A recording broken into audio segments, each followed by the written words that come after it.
Rock and roll. Let's review. So last week I gave you a ton of handouts, like a lot. So this week I really toned down. But one of the handouts that you should always keep, like at the very front of your notebook, is that timeline with dates. Does anybody have it that can show the class? That one. It says, connecting the pieces of the Old Testament Israel history timeline. And it has the actual, like, dates 2000 before Christ at the top. And then it ends with the completion of the Second Temple. Okay? This would always be good when you're reading the rest, studying for the rest. Always keep this nearby. If you have a, okay, what happened? You can refer back to this. So keep that at the forefront. So, starting our review, we remember everything that happened in Genesis. That was the beginning. And then Abraham, Isaac, Jacob, and Joseph. And then we remember Moses, how he led the people out of Egypt. We remember Joshua, the new Moses, conquering the land. Remember the holy war, the annihilation of all the people groups. And then all of the tribes of Israel, the 12 tribes, got allotted some land. Everyone got a little piece, and they were living in the land.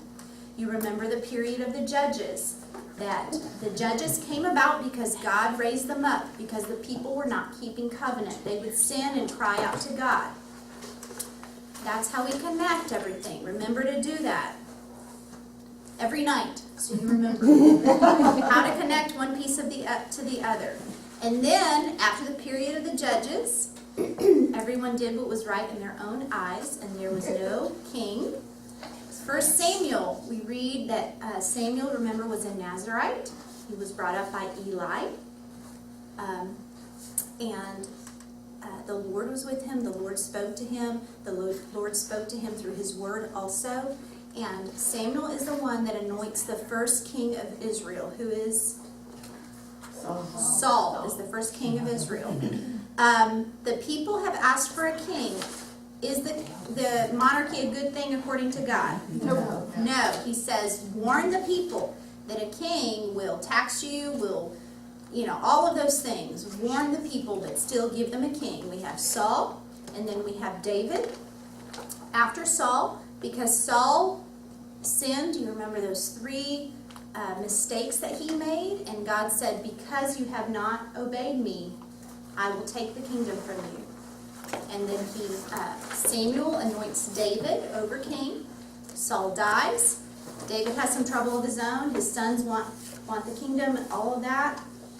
But then at the end, who becomes king after David? Solomon. Not his oldest son, but Solomon, because Nathan and Bathsheba scheme together and make him king. Solomon, what do we remember about Solomon? 700 wives, says Judy. and 300 concubines, don't forget them. Yeah, so what else about Solomon? He built the temple, Solomon's temple, and he was wise. Those are the 3 main things we tend to remember Solomon for. He was a great king in terms of a leader. He increased the wealth and the territory of Israel, but remember, who turned his heart away from the Lord? His wives, right? Women. The women did. I can say that because we're all women. So, because of Solomon's sins, the Lord says, remember the prophet Ahijah, and he has a new cloak, remember? And he tears it into 12 pieces and says to Jeroboam, here, take 10 of them. You remember the prophecy? Mm-hmm. And then David will keep 1 or 2, because of the tribe of Benjamin. That was a prophecy that the kingdom would split. Why does the kingdom split? I think I know the answer, but I'm not going to say it because it might be wrong. Because I wasn't here. Tell us your opinion. Opinions are free. Why does the kingdom split from the united monarchy to the divided monarchy?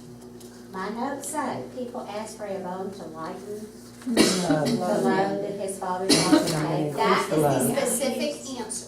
Remember, so glad it's I got the reason it splits is because of Solomon's sins. That God says, you have not obeyed me, so I will take the kingdom from you.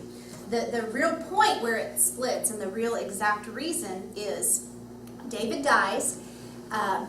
Solomon dies, and who's his son? Do you remember his name?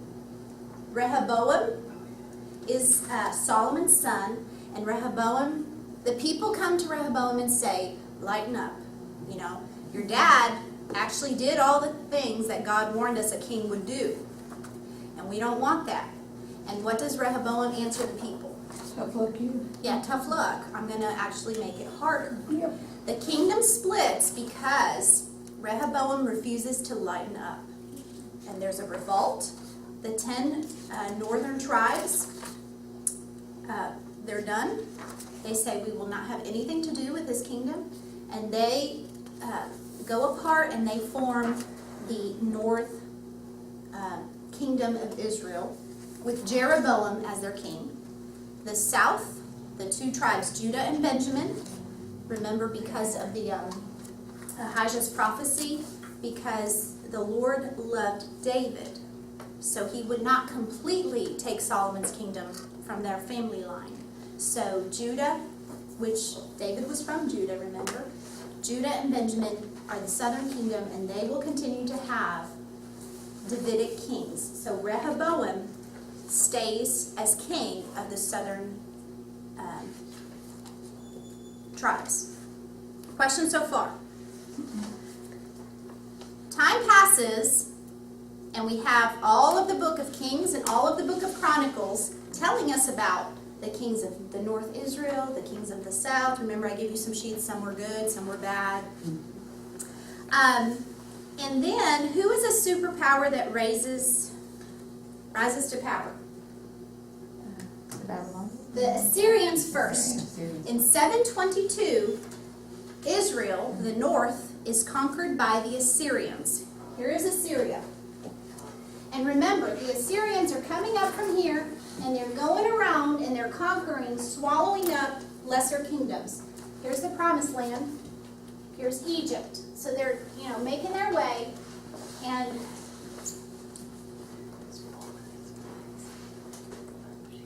what happens is the Assyrian, the way that they did this is, in order for there not to be more uprising, more war, they would deport people from wherever they lived into their land, into Assyria, in order to stem off any revolt, any more warring. So, at this point, the northern tribes of Israel are conquered by the Assyrians, and they have to go and live in Assyria. Also coming into Assyria are the other people that the Assyrians have conquered. So a really big mishmash of people. I read you a long verse last time. You remember the covenant. I will be your God. You will be my people. All you have to do is do what? Obey. Obey. Obey my law, right? Obey my law. Israel falls to the Assyrians not because Assyria is so great and mighty. Israel falls to the Assyrians because Israel has not kept covenant. They have not obeyed the laws of the Lord. After the split, remember Jeroboam is king of the north, he actually sets up golden calves for the people to worship. So it really starts to go downhill after that. The Assyrians do not conquer the southern state of Judah. Why not? We studied this last week. Do you remember? So the north gets conquered by Assyria, but the south survives the Assyrians. Why? Divine intervention. With divine intervention. The angel of the Lord, remember that in 2 Kings? One angel of the Lord kills 185,000 Assyrians with one blow. It's a really fabulous story. I think it's in 2 Kings chapter 17. After the Assyrians, who is the superpower? The Babylonians. You remember the story of Nebuchadnezzar in the book of Daniel, right?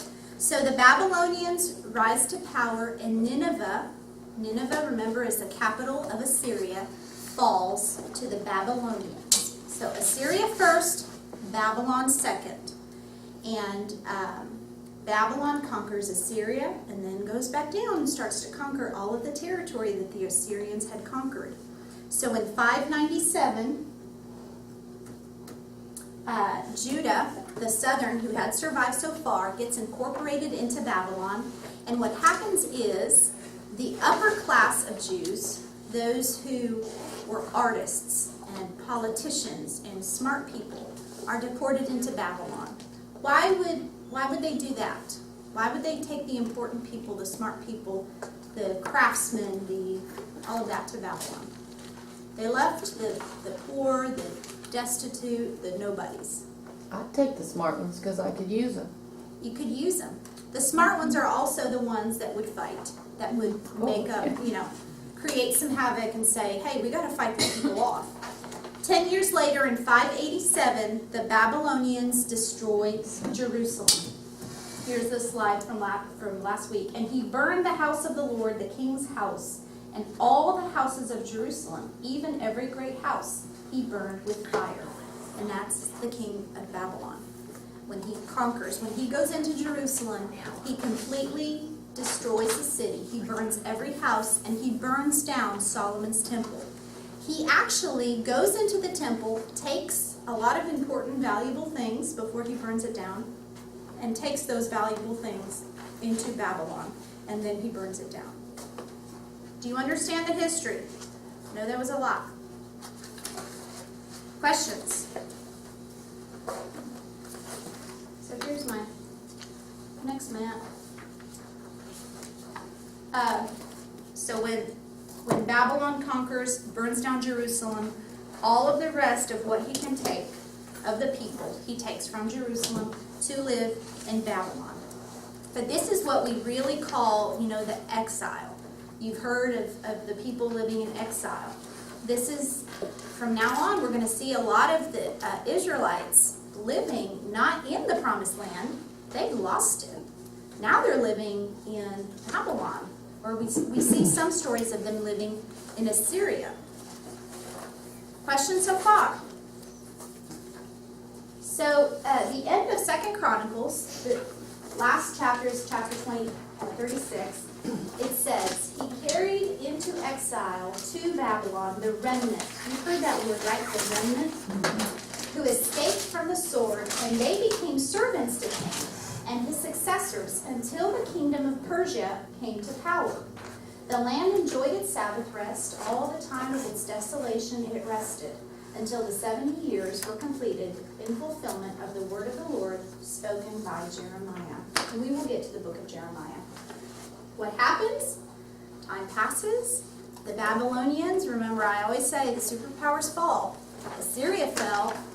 Babylon will fall also. Who rises to power next? The Persians. So keep that order in your head because that's helpful.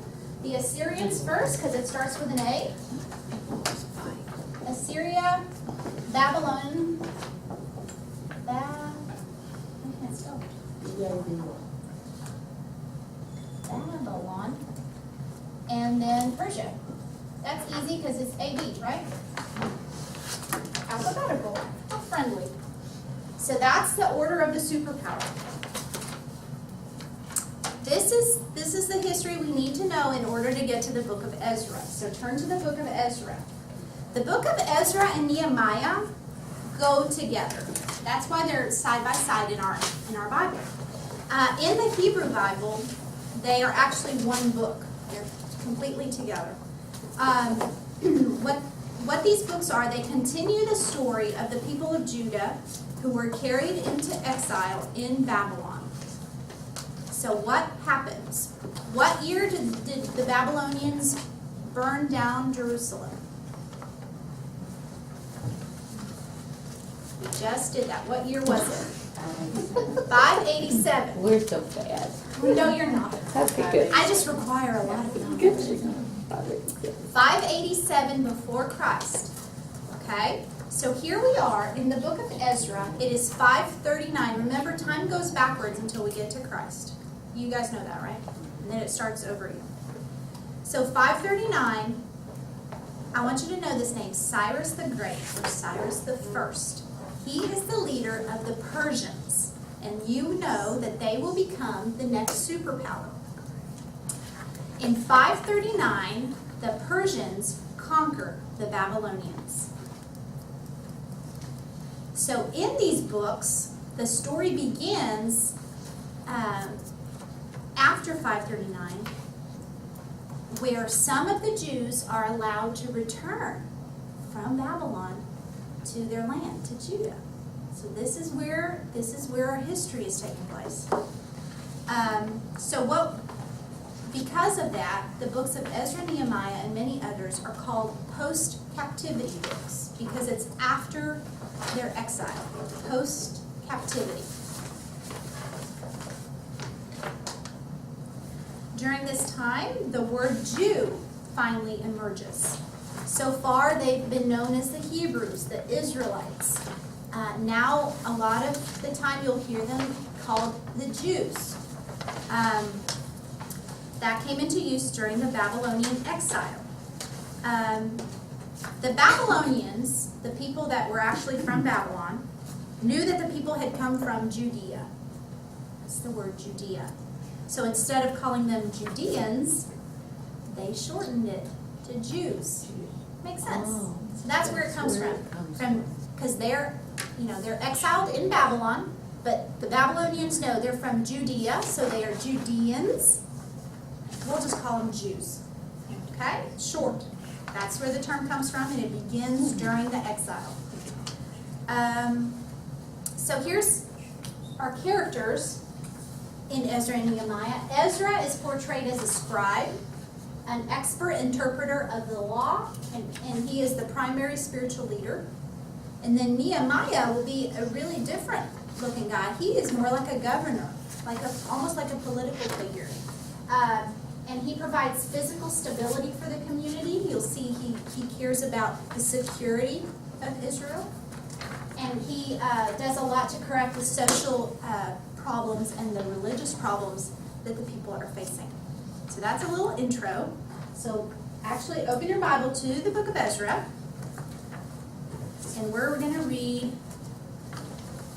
Ezra 1. Verse 2 says, "Thus says Cyrus, king of Persia, the Lord, the God of heaven, has given me all the kingdoms of the earth, and he has appointed me to build him a house in Jerusalem, which is Judah. Whoever there is among you of all his people, may his God be with him. Let him go up to Jerusalem, which is in Judah, and rebuild the house of the Lord, the God of Israel. He is the God who is in Jerusalem." So remember, Cyrus is the new guy from the Persians. He's the leader of the Persians. He comes to power, and he says, "The Lord God of heaven has given me everything." And the Persians are much more tolerant than the Babylonians or the Assyrians ever were. And the Persians actually allow each people to worship whoever they want to. That's a change. So the Persians are so tolerant that Cyrus says, "You know what? Whoever among you that are Jews wants to go back home and rebuild the house of the Lord, you can go." Wow, that's a change, right? A lot of hope in the book of Ezra. Cyrus allows the people to go back. So here's our map. Go all the way back. Why would he do this? Actual question. He was stirred by the Lord. Judy has the answer. Read the verse, Judy. Now, in the first year of Cyrus, king of Persia, that the word of the Lord by the mouth of Jeremiah might be fulfilled, the Lord stirred up the spirit of Cyrus, king of Persia. The Lord stirred up the spirit of Cyrus, king of Persia. It's the Lord's doing. Okay? I want you to know that. The Lord, my Bible says, the Lord moved the heart of Cyrus, king of Persia. That's really cool. What verse? That's verse 1. 1:1. Ezra 1:1. Okay. Yeah. I really do have a different translation. What does yours It's say? serious. It's an English contemporary version. What says, does it say? Years ago, the Lord sent Jeremiah with a message about a promise for the people of Israel. And then in the first year that Cyrus was king of Persia, the Lord kept his promise by having Cyrus send this official message to all parts of his kingdom. So he kept his promise. That Yeah, sounds yeah. different than Yeah, moved it's his diff- heart it or sounded- stirred yeah. his spirit. Sturdy spirit. I like ours better. Yeah. No offense. I did too. He also probably wanted to win favor with these people, and a lot of my books that I studied for this lesson said that he, even though he was sending them back, he was probably going to continue to collect taxes on them, so he was okay with that. Okay, so we get where we are so far. Okay, so the next 3 chapters, what happens? Sheshbazzar, say that with me, Sheshbazzar. That sounds like something naughty. Sheshbazzar in 538. He is the one that leads the return back to Judah. He is. Scripture says he is the prince of Judah, Sheshbazzar. And after Cyrus gives permission for them to return, he leads them. The temple rebuilding begins, but it says in there that because of some economic hardships and also local opposition, it is not finished. They don't finish it all the way. They have begun, and they even start to offer sacrifices at the location where they started to rebuild the temple, but it doesn't get finished. And then I wanted to point out Ezra chapter 1 verse 7. It says, "Moreover, King Cyrus brought out the articles belonging to the temple of the Lord, which Nebuchadnezzar had carried away from Jerusalem and had placed in the temple of his God." So remember I mentioned that Nebuchadnezzar had, when he conquered Judah and burned down the Solomon's temple, before he burned it down, he went and collected the valuables. So, it got carried over to Babylon. Persians are now in control, so they have those things. Cyrus gets them and actually lets them take it back. Isn't that cool? Very cool. So they have all that. When they get back, I want you to picture this. The last time we saw Jerusalem, every house was burned down. Solomon's temple was burned down. Everything was destroyed. Everything was plundered. Okay? Imagine you being gone, and it probably wasn't even the same people. It probably was like their son or their grandson going back and seeing all that. The wall of Jerusalem had been destroyed, the temple, the houses.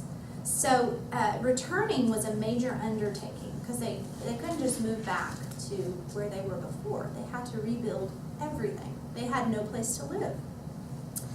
Compounding with that problem, many who returned were the poor and the older people. If you lived in Babylon, if you were an exiled Jew in Babylon and you were successful, if you had a successful business, you probably did not return at this point because life was okay in Babylon for you because you had a successful business. So the ones who actually returned were probably the lower in society, and that will probably create problems if that's the only people who return. Think about how they might have felt. One of the main issues in the whole book of Ezra is identity. Here we are, we've been exiled, we have no land. The land is a major thing for the Jews because God had promised them the land and they lost their land, so they feel like they have lost who they were.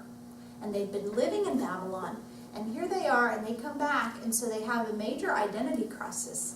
Who are we? Can we do this? How do we rebuild this temple? How do we start over our lives and our religion? That is one of the main issues in the book of Ezra. The returning exiles, it also says in chapter 3, the first 5, 7 verses, it talks a lot about how they lived in fear. While they were gone, there were people living in Judah, okay? And what we would call the Palestinians, because of where they lived.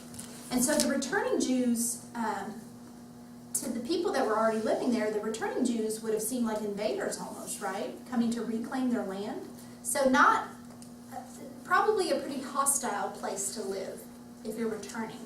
I'm just trying to paint a picture that this is not, there's hope that they're allowed to return, but it wasn't, soup and crackers. It was really, really, really hard for them to return. 4 through 6, what happens? Cyrus, our good Persian guy, dies. Oh no. The new king who emerges as leader of Persia has different beliefs than Cyrus does, and he halts the reconstruction of the temple. For 14 years he does. It's pretty interesting, and it's I think it's chapter 4. Chapter 4, I think, is when this happens. He gets a letter. The new king gets a letter saying that, these people that are rebuilding this temple, they're in trouble. They're trouble. 4, my Bible says, 4:11 says, this is a copy of the letter they sent him. Yeah, so there's the letter. There's a whole copy. And it's pretty much saying, don't let these people keep rebuilding because they're just trouble. And so the king listens and he says, stop rebuilding. And not only from the king, but the Jews faced other oppositions in trying to rebuild their temple, especially from the people who lived in the area. And this area, Judea, would come to be known in the New Testament as what? Samaria. Okay? So the people are beginning to be known as Samaritans in that area. Some of the people living in the land were actually some of the Jews that were left. Probably the really poor, the really invalid. There were some Jews who were left. And they considered themselves the true Jews because they stayed in the land and da-da-da. So these exiles who are coming back, they're like, oh, you're not the true Jews. But what had happened to both parties is that they had intermarried with other nationalities. And we know from Deuteronomy 7 that the Lord had said you should not intermarry. So there's fighting between the Jews, the ones that had stayed and the ones that are now coming back. There's opposition from every side, and we see that in the book of Ezra, opposition to rebuilding the temple. That king dies, the king who had received the letter, and Darius the First is the next king, and he will become important. Let me read. We don't know the name of the other king. It was Artaxerxes. You spell it, Cindy. It's in 4:11, and that name will happen again. So it's confusing. There's several of them. It's a popular name. I have a question about Samaria. It became Samaria. Judea became Samaria. What became Samaria? I lost it. In the New Testament. It's Samaria. And I know that's where the Jews would go around it and they wouldn't walk. Remember that part? Mhm. The Samaritans. So I'm trying to figure out the original batch was those left behind and those that came back. Yeah. So it's. So they are Jews. So they are and Jews. Jews in the New Testament skirt them. I'm just putting the link. Okay. They're Jews that stayed. They did not get exiled, and so the people coming back and the ones that stayed are bickering. Who's the better Jew? You understand? I This is totally going understand on it. I just find it Ezra. interesting that later in history they But they're still different don't social like each statuses, other. really. Mhm. Yeah, it is social status. They still don't like each other now. That's true too. I That's know where all this is this yaya confusing, started. but this is what's happening. So in Ezra 5, let me read 5:1 and 2 to you. It says, "Now Haggai the prophet and Zechariah the prophet, a descendant of Iddo, prophesied to the Jews in Judah and Jerusalem in the name of the God of Israel, who was over them. Then Zerubbabel, son of Shealtiel, and Jeshua, son of Jozadak, set to work to rebuild the house of God in Jerusalem, and the prophets of God were with them, helping them. Darius the first, the new king of Persia, allows them to start building again. Okay, so there's a lot of kings. The middle king is the one that halts construction. Cyrus is the one that lets them start, and then Darius is the one that says, okay, start, let's finish this, keep it going, okay? And then that's where you have the Haggai and Zechariah prophecy, which we, when we read those books, we will learn more about this also. In 522, that's when we read those names, Zerubbabel and Jeshua, the high priest, they actually lead a second group of people from Babylon into Jerusalem, and they succeed in completing the temple in 515. Okay, so that's the last date on your big sheet, the one that Beth showed us. 515 is when they completed the second temple. So far in the Old Testament history, we've seen 3 houses of God: the tabernacle in the desert, Solomon's temple, and now we have this second temple that was under Darius the First, king of Persia, was allowed to completely complete. The people now, having returned, have a place to offer sacrifices, to worship. There's hope that they have a future. They have a temple again. They can be the Jews that they need to be. Okay? There's a sense of hope. This temple will later get destroyed later down in our history. But that's one of the main important things about Ezra. When you hear the book of Ezra, I want you to remember that's when they were allowed to rebuild the temple and go back from Babylon to Jerusalem, and they completed the temple. It took a while. There was some trouble, but they completed the second temple. It's not until chapter 7 that Ezra, who the book is named after, enters the scene. It says in chapter 7, verse 6, beg your pardon. This Ezra came up from Babylon. He was a teacher, well versed in the law of Moses, which the Lord, the God of Israel, had given. The king had granted him everything he asked, for the hand of the Lord his God was on him. So Ezra was a committed teacher of the law. He knew the law and he loved the law of God. Ezra finds a problem when he gets to the land. So he goes from Babylon to Jerusalem, and he finds a problem when he gets there. What is the problem? Take a guess. Intermarriage. Intermarriage. Is it in there? No. You cheaters.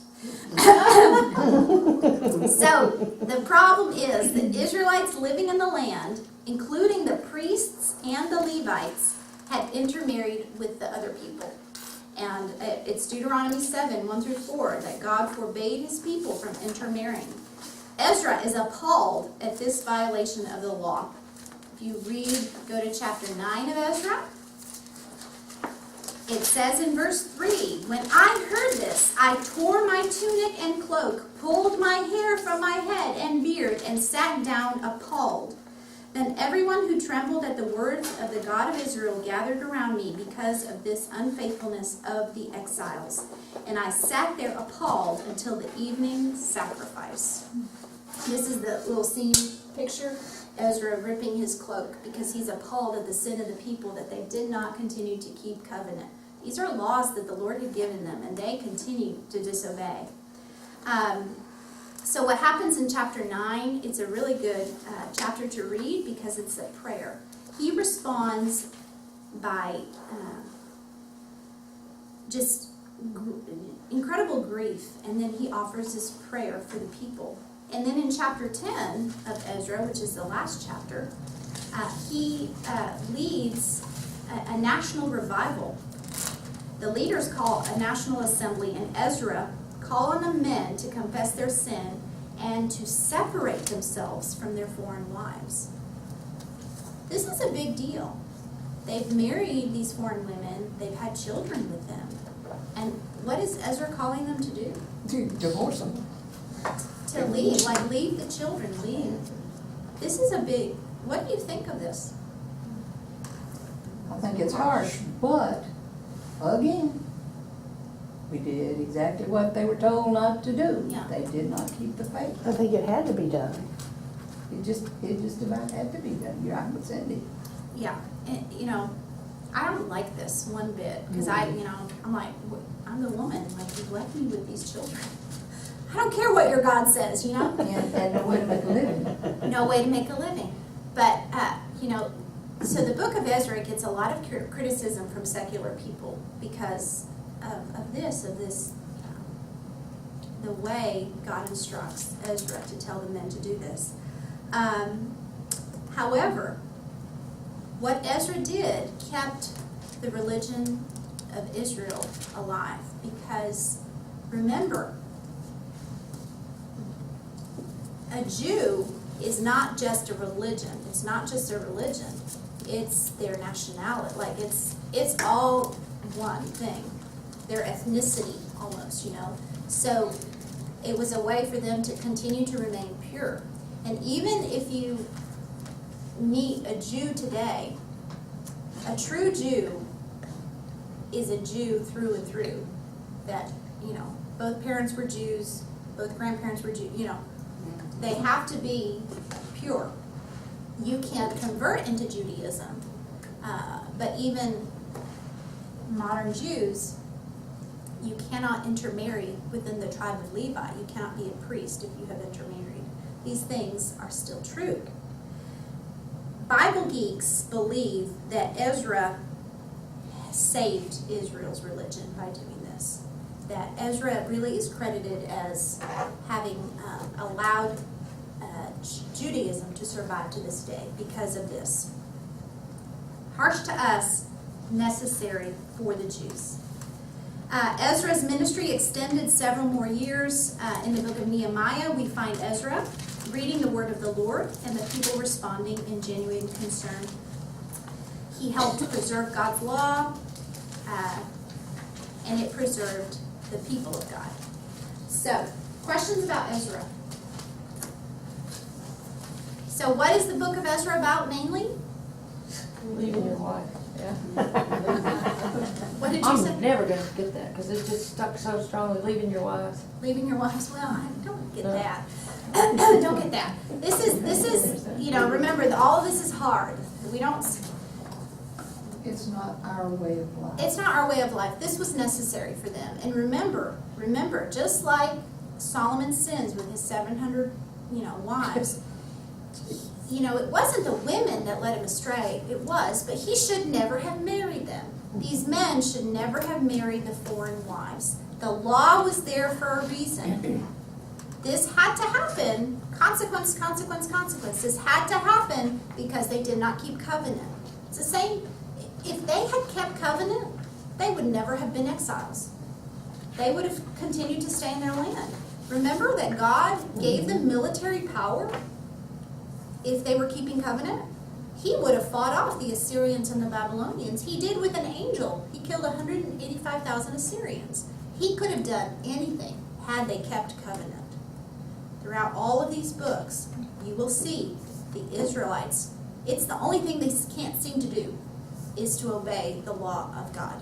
Okay? You would think, every time they go, they just wiped out. I also You would think somebody would clue in eventually.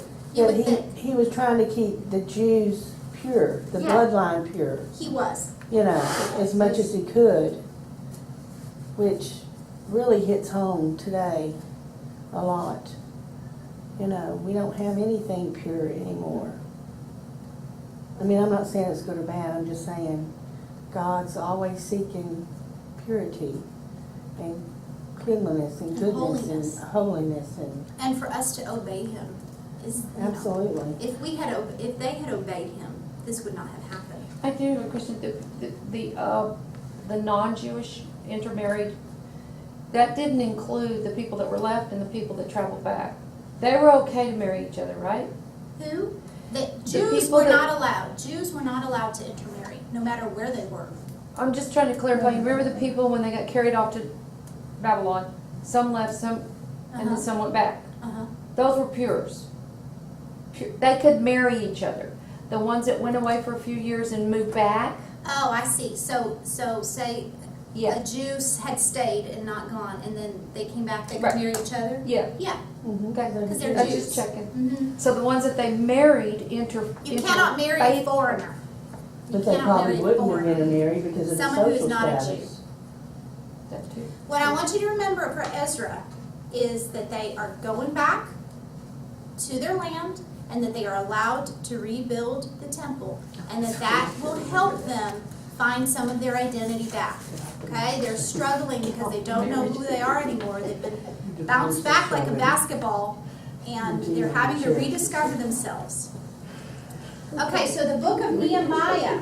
Turn to the book of Nehemiah. It's the next page. It records the history of the return to Jerusalem after Babylon again and how the walls were rebuilt. Okay? So Nehemiah, his ministry happens about 13 years after Ezra. Okay? About 13 years after Ezra journeyed to Jerusalem. His story also happens about 100 years after the first exiles returned to Judea. Okay? About 100 years after the exiles are already there. The temple is complete by the time Nehemiah enters the scene. Nehemiah is a Jew. He is living outside of Palestine, and from the story, he apparently had never been to Israel. Is what I get is that he had never been to Israel. Do you remember what his profession was? Anybody read the book of Nehemiah? He was a cupbearer for the king. What does that mean, a cupbearer? You taste the wine before. Yeah, you taste the food. Anything that the king would ingest to make sure it wasn't poison. So Nehemiah would have died before the king if anything was poison. It actually, my commentary said it was probably more than that. Probably meant more than that. He was probably more of an advisor also, because he always sat at the right hand of the king, and kind of anything that came to the king came to Nehemiah first to make sure it was safe. So Nehemiah talks with some men who had been to Israel, and he discovers Israel's situation. And here's what he discovers in Nehemiah chapter 1, verse 3. So that these men he is talking to, they said to me, those who survived the exile and are back in the province are in great trouble and disgrace. The wall of Jerusalem is broken down and its gates have been burned with fire. So what is the situation that Nehemiah hears about? The wall. And how are the people? They're in trouble. They're in trouble and in disgrace. That's what Nehemiah hears. And again, we don't know that he's ever been there. So Nehemiah's response, verse 4. When I heard these things, I sat down and wept. For some days I mourned and fasted and prayed before God of heaven. So then you have his prayer, which is really awesome. Nehemiah's prayer in chapter 1 and in chapter 9 are a great example of how to pray if you struggle with prayer like I do all the time. Oh, we forgot to pray today. Did we pray? Sorry, I'm just so excited about history. Forgot to pray. So Nehemiah hears that the Israelites are disgraced and in trouble. And he mourns and fasts and prays. Why is a city with no wall at this point bad? There's no defense, there's no protection. What did you say? Vulnerable. Vulnerable, exactly. So he hears this and he realizes that his people are living in peril. So what he does, he asks the king for permission to go to Jerusalem. He wanted to build Jerusalem's walls to provide the people with security. The king says, okay.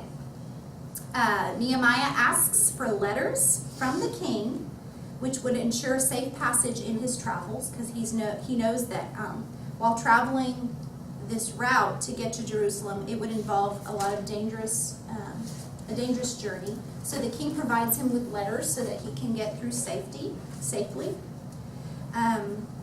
The letters also, it says, enabled him to get needed building materials so he could build the walls. So the king is actually helping a lot here in the rebuilding of the walls. This is the king of Persia.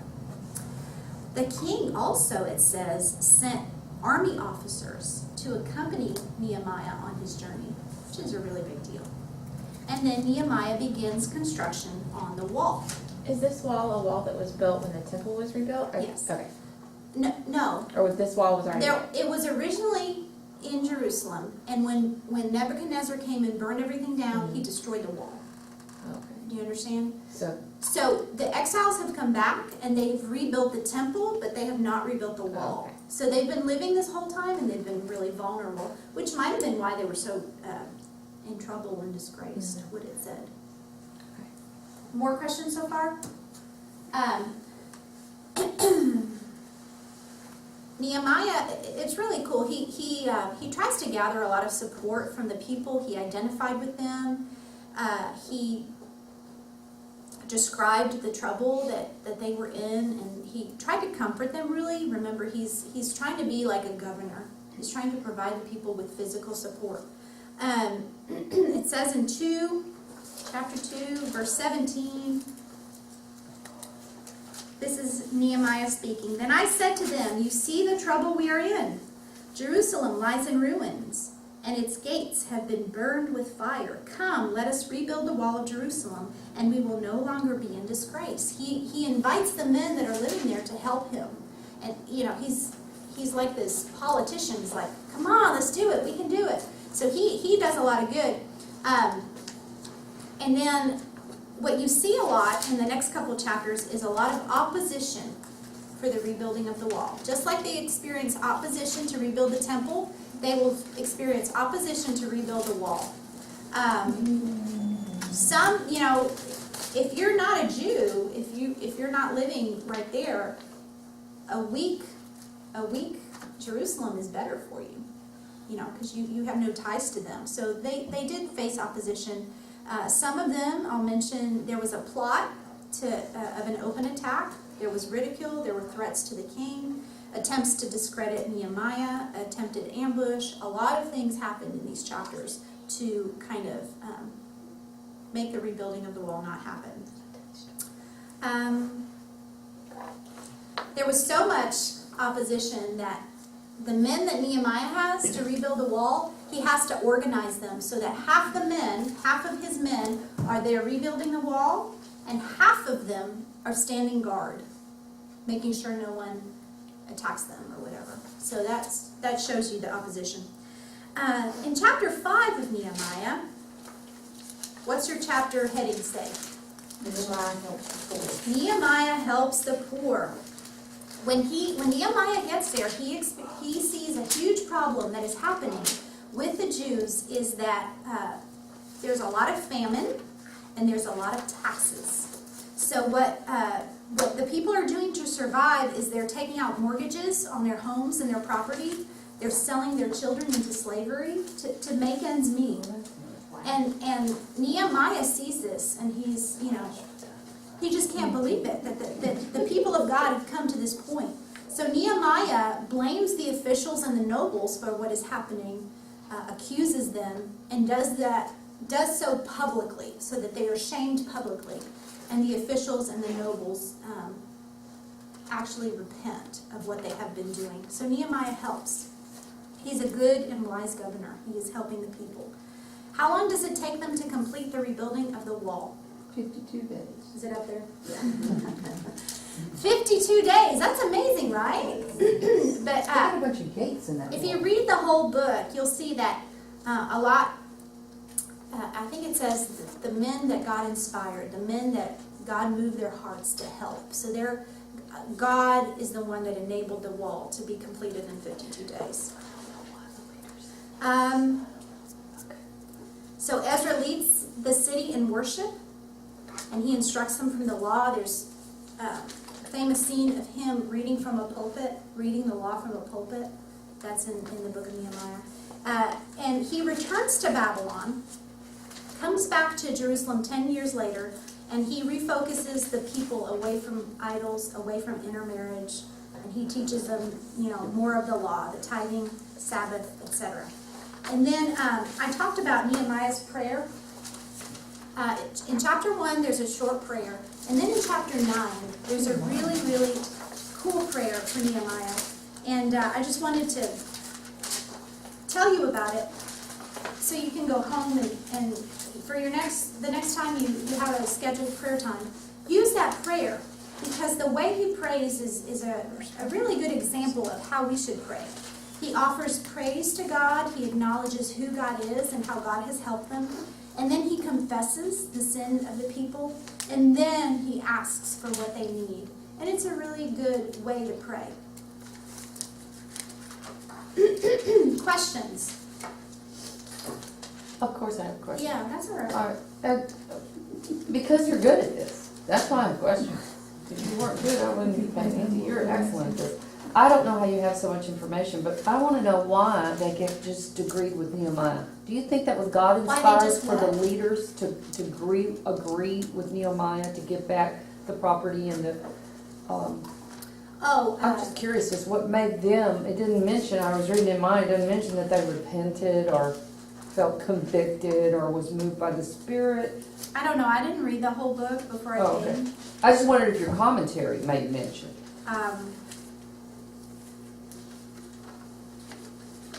Mine simply said the leader's answers, we will do whatever you say. Well, that's howdy doody. Nice. No, I don't know the answer to Okay. your question. It could have been God. I don't remember. I would have to reread the book, You don't have to do that. It's okay. and I'm not going to do that right It's now. okay. Any other questions that I don't know the answer to? You can always ask me a About question. the repentance of the people. This is a good thing. So the book of Ezra is about the rebuilding of the temple. The book of Nehemiah, rebuilding of the wall. And kind of rescuing the people a little bit from their sins of intermarriage, of not caring for the poor, of things like that. So you know all about Ezra and Nehemiah now, right? Okay. So very briefly, one of my favorite books.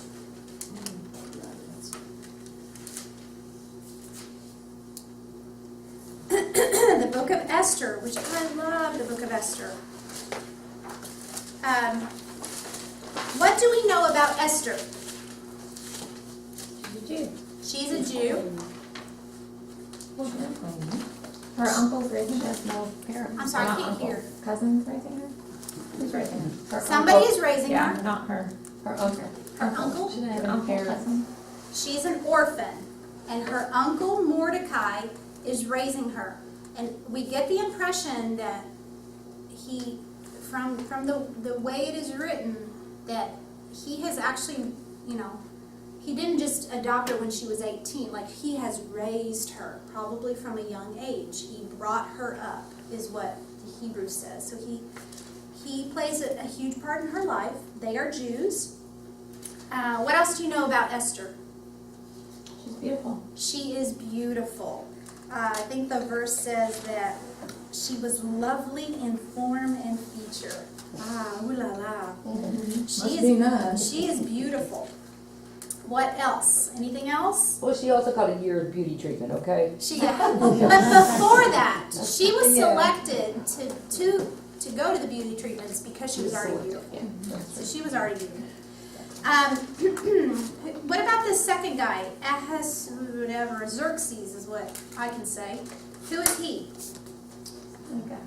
He's the king of what nation? Persia. Persia. Did you guess? Good job. I knew that one. Okay, good. He is the king at this point of the Persian Empire. So remember, Assyria, Babylon, Persia.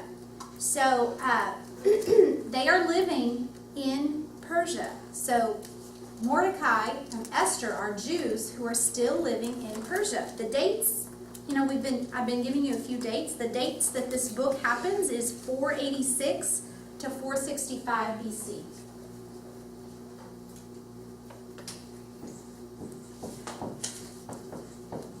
So after the temple is completed, right? So there's still Jews living in Persia. Look at that. That's pretty interesting. What do we know about Mordecai that we haven't already said? It says he was a very devout Jew, and he raises Esther. He is from the tribe of Benjamin. And it says that he had been carried, we know about this from chapter 2, verse 5. I'll just read it. It says, "Now there was in the citadel of Susa a Jew of the tribe of Benjamin named Mordecai, son of Jair, the son of Shimei, the son of Kish, who had been carried into exile from Jerusalem by Nebuchadnezzar, king of Babylon, among those taken captive with Jehoiakim, king of Judah." So Mordecai is a Jew, a devout Jew, living in Babylon under Persian rule. Got it? Who is Haman? Bad guy. The bad guy. Yeah.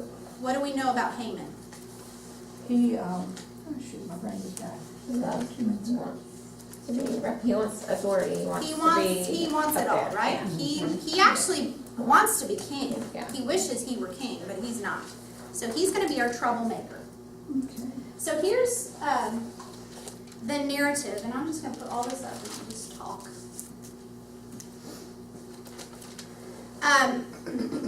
Okay, so here's the story of Esther.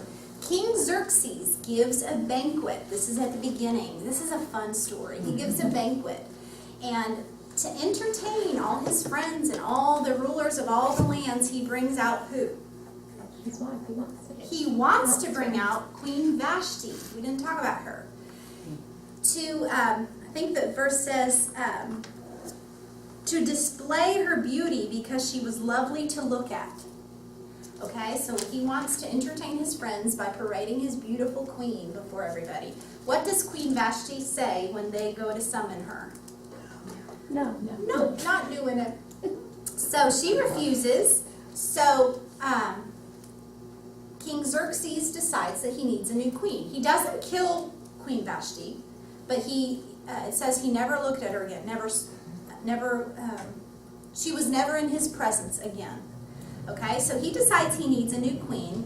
And in chapter 2, verse 2, it says, Then the king's personal attendants proposed, "Let a search be made for beautiful young virgins for the king." So they make this search and they bring out these beautiful young virgins. And who is selected? Esther is selected. And she is brought to the palace and she is given 12 months of beauty treatments.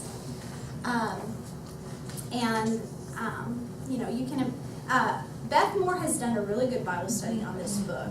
Has anybody ever done that Bible study? Okay, so you can learn a lot from that Bible study also. But one of the important things about Esther at this point is that she hides her identity as a Jew. Mordecai actually forbids her to reveal that she is a Jew. He says, "Go on, live at the palace, you've been selected. Don't tell anybody that you are a Jew." And so she doesn't. So her 12th month of beauty treatments pass, and she is selected to go before the king. And what does it say? Verse 17 of chapter 2.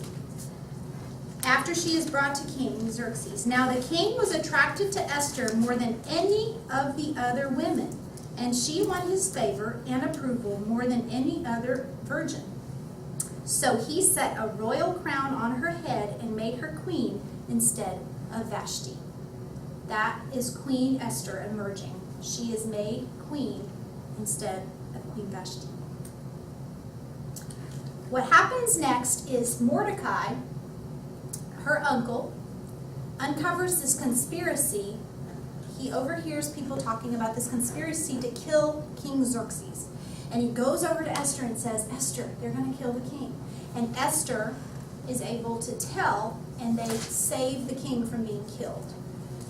Mordecai is never recognized for that. And in the next little scene, we see who being honored by the king? Haman. So they're honoring Haman, and everyone is supposed to bow down and pay homage to Haman. And who refuses to bow down? Mordecai, because he is a devout Jew, and he will not bow down to anybody. And so Haman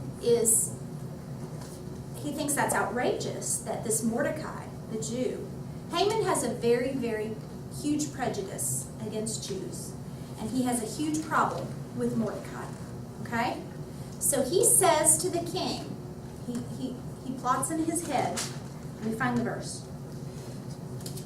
Chapter 3, verse 8. Then Haman said to King Xerxes, there is a certain people dispersed and scattered among the peoples in all the provinces of your kingdom, whose customs are different from those of all the other people, and who do not obey the king's laws. Who is he talking about? The Jews. It is not in the king's best interest to tolerate them. If it pleases the king, let a decree be issued to destroy them, and I will put 10,000 talents of silver into the royal treasury for the men who carry out his business. King Xerxes is, happy. He has this new queen. He's like, oh, you keep your money, do whatever you want with these people. And so a decree actually goes out that on one single day of the year, that all of the Jews are to be. The verse says, verse 13 of chapter 3, dispatches were sent by couriers to all the king's provinces with the order to what? Destroy, kill, and annihilate all of the Jews.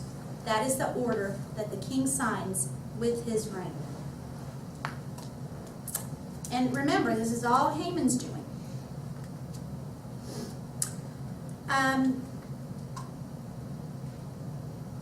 Mordecai continues to have conversations with Esther at this point.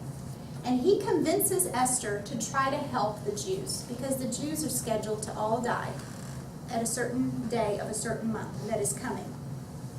And his famous speech in chapter 4, he says to her in verse 14, for if you remain silent at this time, relief and deliverance for the Jews will arise from another place, but you and your father's family will perish, he says.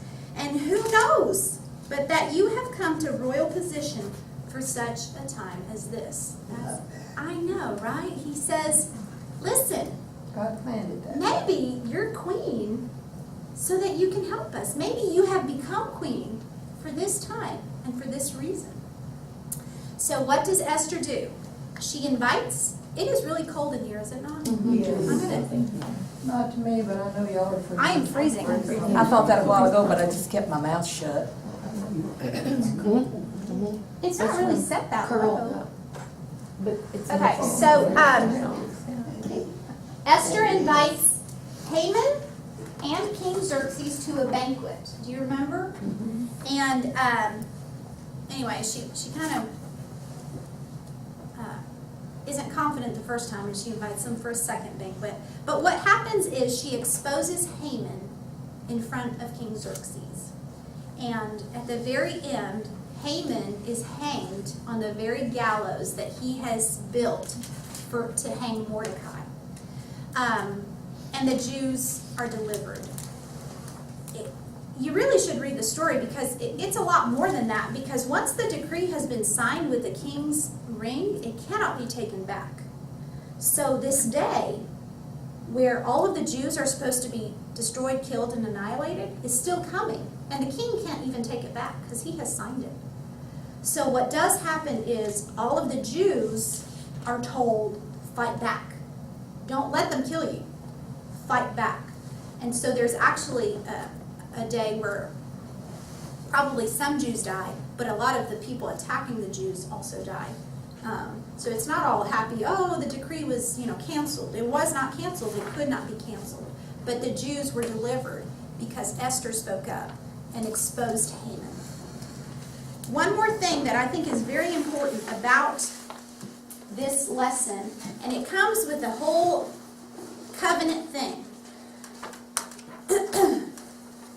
Do you remember one of Saul's big mistakes was that he did, when they were told to annihilate the Amalekites, who did he spare? The king, Agag, right? He was supposed to kill him. Saul kept him alive so he could parade him around and say, look what I did. He did not kill him. Haman is a direct descendant of Agag. If you read, it says, Haman the Agagite. It does. Who is Mordecai a descendant of? So, Saul. Saul the Benjamite. Mordecai the Benjamite. what goes around comes around. What goes around comes around. You disobeyed me, Saul, at the beginning, and you did not do what I asked. It will later come back. And Haman is so many steps worse than Agag. He is about to annihilate all of the Jews. Do you see what disobedience causes? It's huge. It's huge. The covenant is to be kept. It's important.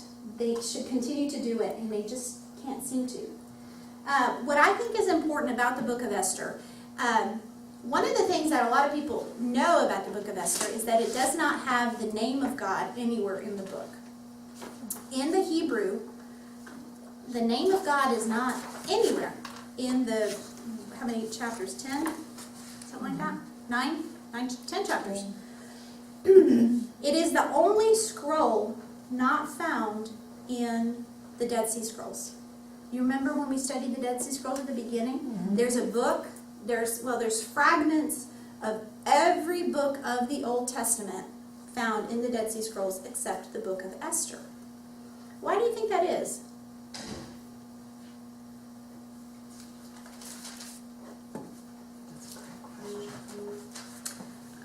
Nobody I'm sure really you're going knows. to tell us. No, nobody really knows. I just think it's really interesting. They probably think that it wasn't kept by the Essenes, by the Qumran community, because it didn't mention God. Although you can see that it's all about God, and it's all about the Jews and how they survived. But I think that the book of Esther is so, so important because, go home and read it this week. It really gives a huge picture of what life was like in Babylon under Persian rule and how there were Jews living there still at that time and what life was like for the Jews. It's a huge picture of history for us and of how God continued to work in those people even though they didn't go back to Jerusalem. Okay? Remember that the Israelites are a very special people to God, no matter where they are.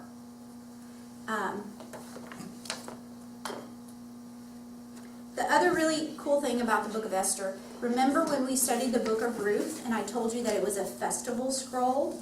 The book of Esther is a festival scroll. So in the festival of Purim for the Jews, the whole scroll is laid out and they read the whole book of Esther in one sitting. And really, it's a very lively reading and it's a very lively celebration at their victory. During the reading, anytime that Mordecai the name is read, the Jews cheer.